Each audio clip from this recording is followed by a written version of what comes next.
మరీగింత అన్యాల మావుల్లా మరీగింత అక్రమమా చెప్పుర్రి. అయినా ఇది తెలంగాణ రాష్ట్రమా లేకపోతే ఏంటిది? ఈ తెలంగాణ రాష్ట్రంలో గిన్ని అన్యాయాలు జరుగుతున్నాయా, గిన్ని అక్రమాలు జరుగుతున్నాయా? అయినా వాళ్ళకు నోటీసులు కూడా ఇవ్వకుండా గింత పని చేస్తే గండ్ల కిరాయికుంటున్నటువంటి జనాలు ఏడికి పోవాలి చెప్పుర్రి. ఇక మొన్ననేమో వెలుగుమట్ల, ఇక దాని తర్వాతనేమో హెచ్సియు భూములు, ఇక దాని తర్వాతనేమో మూసీ నది సుందరీకరణ, ఇక ఇవన్నీ చేస్తాము గట్లా గిట్లా అని ఇప్పుడేమో హైడ్రాను మల్లొక మలక తీసుకొని వచ్చి జనాల మీదకి వదిలిపెట్టిర్రు.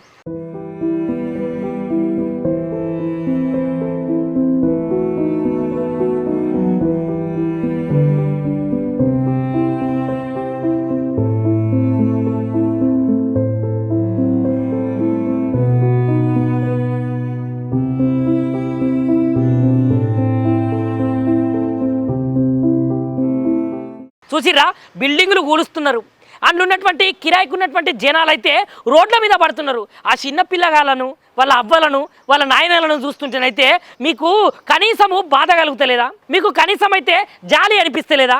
వాళ్ళు అన్యాయంగా అక్రమంగా ఎట్లాంటి నోటీసులు ఇవ్వకుండా, ఎట్లాంటి వాళ్ళకు సలీసప్పులు లేకుండా పొద్దుగాలే వచ్చి ఈ ఇన్ఫర్మేషన్ ఇచ్చి మీరు ఖాళీ చేయాలి, ఖాళీ చేయకపోతే మేమే ఖాళీ చేపించే ప్రయత్నం చేస్తాము అని అనుడైతే ఏమన్నా న్యాయమా చెప్పురి? చూడురిల్లా ఎంత విలవిలలాడిపోతున్నారో అక్కడ ఉన్నటువంటి కిరాయికుంటున్నటువంటి జనం. ఇక వీళ్ళైతే ఒకటే ముచ్చట చెప్తున్నారు, అయ్యా రేవంత్ రెడ్డి, మీరు ఏదన్నా కూల్చివేతలు జరిపితే మాకైతే నోటీసులు ఇవ్వాలి, మేమైతే గిడ కిరాయిలకు ఉంటున్నాము, 20,000 ఇచ్చి మేమైతే కిరాయికి గీన్లలో ఉంటున్నాము, 2-3 నెలలు అయితే అడ్వాన్స్ ఇచ్చినాము, అన్యాయంగా అక్రమంగా దౌర్జన్యంగా మమ్మల్ని పంపించేస్తామంటే మేము హఠాత్తున ఎక్కడికి పోవాలి, మాకు ఏం గతి ఉన్నది చెప్పుర్రి అని ఆ బాధితులు అయితే మస్తుగానే బాధపడుతున్నారు. మరి నిజానికి ఈ తెలంగాణ రాష్ట్ర ప్రభుత్వము ఏం చేస్తున్నది?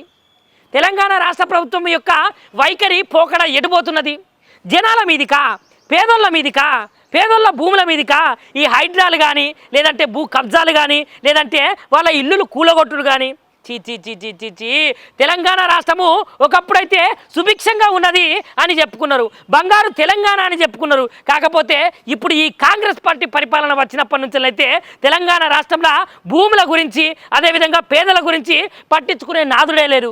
ఎటు పడితే అంటే మొత్తము ఎగేర్చిన భూతం లెక్క తయారైంది ఈ పరిపాలన అని జనాలు అయితే అనుకుంటున్నారు.